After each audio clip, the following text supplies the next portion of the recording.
EP put their kid in my car to say hi to my dog. Yesterday my dog and I were road tripping back from spending Thanksgiving with family.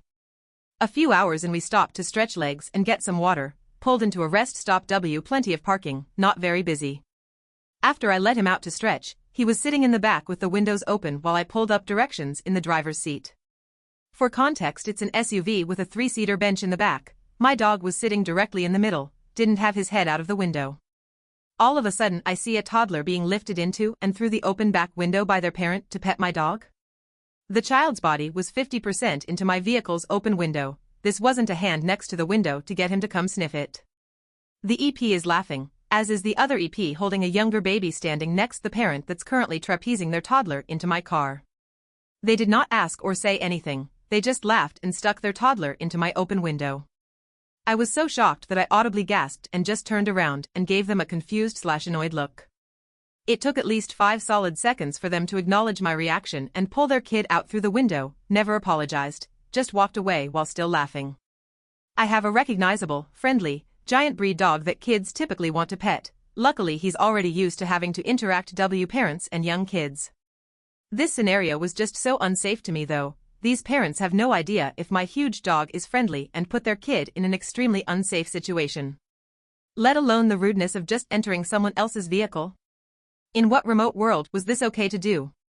I wish I wasn't so shocked and said something. I think 28-year-old male, want a divorce from my wife, 27-year-old female, but everyone want me to forgive her. Throw away for obvious reasons explained below. Me and my wife has been married for 3 years.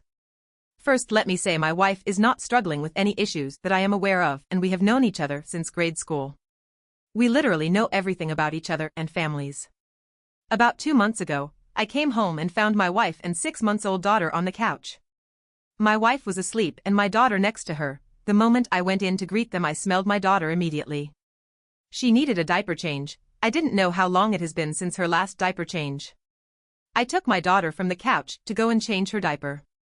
As I didn't want to wake up my wife doesn't sleep during the day, so I know that if I find my wife sleeping during the day or any time before 9 p.m. she had a hectic day and is just drained. I walked into my daughter's room and placed her on the changing table and started to change her diaper. Not even 2 minutes later my wife walked into the room and as I greeted her, she looked at me and looked down to my daughter on the changing table and went into a rage and started to attack me. I was stunned for like a second and instinct kicked in and I leaned over my daughter to protect her. My wife was shouting while hitting me, how could I, over and over again, and that I'm a monster. I had no idea at the time what she was talking about, and the morning I left everything was as good as it could be. She then ran out the room. Like 5 minutes later, 3 police officers had me in handcuffs and my wife going crazy that she caught me SA my daughter. I was speechless at that moment and couldn't believe what she was saying. I asked her what she was talking about.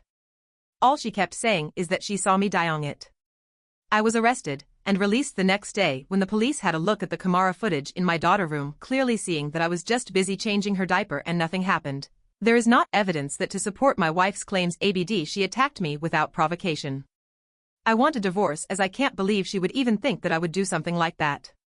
I haven't spoken to her since I got released and my phone has been blowing up with calls and text with her apologies. I honestly don't care about that. The moment she said those words to the police, that I SA my daughter, it was like all the love I had for he just left me and all I feel is a void inside of me at the moment, nothing else. I had her served with divorce papers a week ago and now everyone is constantly harassing me from my family, her family, our friend to talk to her and try counseling to sort this out.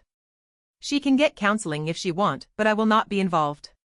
I am Jung for full custody of my daughter. My lawyer has informed me that I will most probably get full custody of my daughter due to my wife's violent outburst on camera and that I had to shield her with my body and the false claims laid against me, noting her mental state. Everyone is saying I'm taking things too far by divorcing her and trying to take my daughter from her. But nobody can give me a reason as to why she did what she did. She herself in the 374 message hasn't given me an explanation as well, just constant sorry. And we can go for marriage counseling and individual counseling again. I don't care, she can go by herself. I'm just worn down at the moment as the gravity of everything is hitting me. What should I do? Everyone is on her side, what am I missing?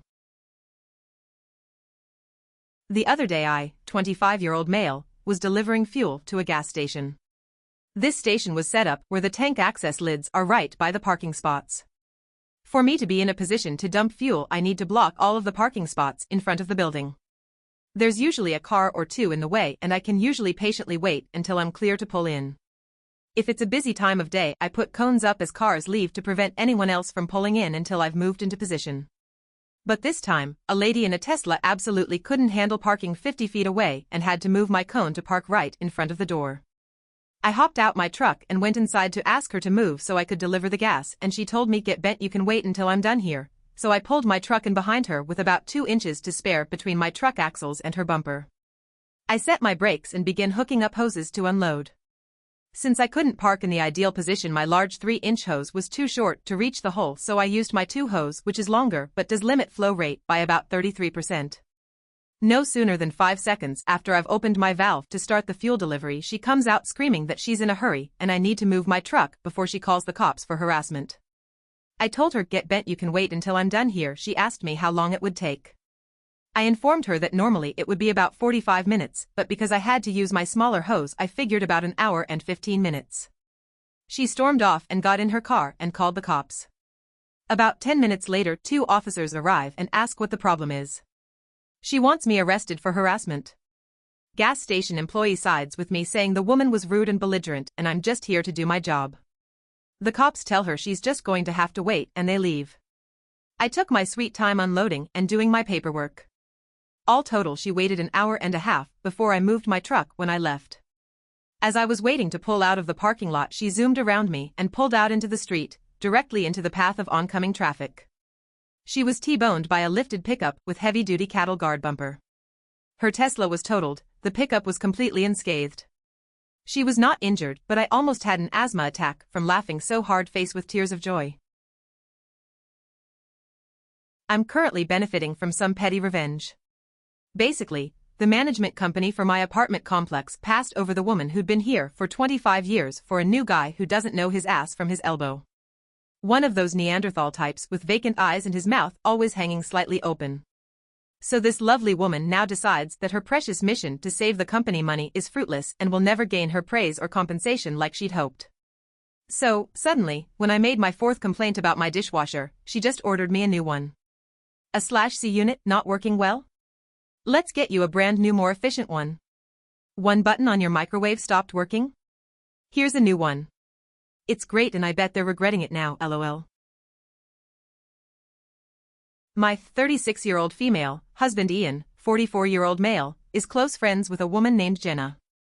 They've been friends for a long time, before Ian and I got together, so I know her fairly well too, but we really have nothing in common and we're not exactly friends. Jenna's wife Laura very sadly and somewhat suddenly passed in early March. She was terminally ill but responding to treatment very well and was expected to survive another 2 to 5 years. She's been leaning on Ian heavily for support, which I understand, but she's been at our house every single day since, and even sleeping in our guest room most nights because she doesn't want to be home alone. Which would be okay, except she is getting more and more passive-aggressive towards me and weirdly territorial of Ian. I've reminded myself that I don't think I could stand to see a happy couple for months if I lost Ian, and to be patient, it's not personal. My birthday was on Sunday. I got home Saturday after a morning out and Jenna was there. I was making small talk when I asked Ian what time he made dinner reservations for the next day. Jenna inserted herself right here and asked Ian if he was going to be out the next day, and he said yes. She started panicking and saying that he couldn't and she wasn't ready to spend an evening alone. I was going to tell her that she could still hang out here while we gone, and she looked at me and said, "Don't you have any fucking friends you can go with?" And I just blew TF up. "Don't you have any other fucking friends you can go bother?" and so on. She called me selfish for monopolizing my husband, and I had enough and told her to get the fuck out of my house and not to come back, ever. Ian had been trying to calm things down between us, but it spiraled out of control fast, and he ended up escorting Jenna out and telling her that he'd come visit her in a few days, but he would be backing my decision because of how she spoke to me. I was happy for his support and still am, but it's been a few days and I just feel bad all around about it. I should have been more understanding of her, but I also feel like she should treat me more respectfully, and I'm not really sure if I overreacted. My brother and his wife has as much right to name their child whatever they want. I do not own my name. I have no right to dictate to my brother what he names his kid. With that in mind, my husband's has a traditional family name that I love. Basically, since he and I were dating and started discussing our future, we agreed that our son would have that name. Oisin. My husband is Irish. Not in the Boston, my great-great-great-grandfather came over in the 1800s kind of way. In the born in Galway kind of way. Neither my family or my sister-in-law have any other connection to Ireland. She got pregnant right around when I did, and her son was born 2 months before ours. They named my nephew Oisin Miguel. I did get upset or anything. When my son was born, we named him Oisin Daniel. Like I had told her we would be doing. She has flipped out that 2 cousins will have the same name. She is nuts because our family is Hispanic and half of our cousins are named Carlos or Camilla. She is trying to insist we call him by his middle name or change his name. I told her to piss off. My mom is staying neutral, but she was very surprised that my brother gave his son an Irish name he knew I was planning on using. She expected him to name him for our late father. Anyways, my husband's family thinks the whole thing is hilarious. My family thinks my sister-in-law is a weirdo and she thinks I'm an asshole for copying her. Whatever.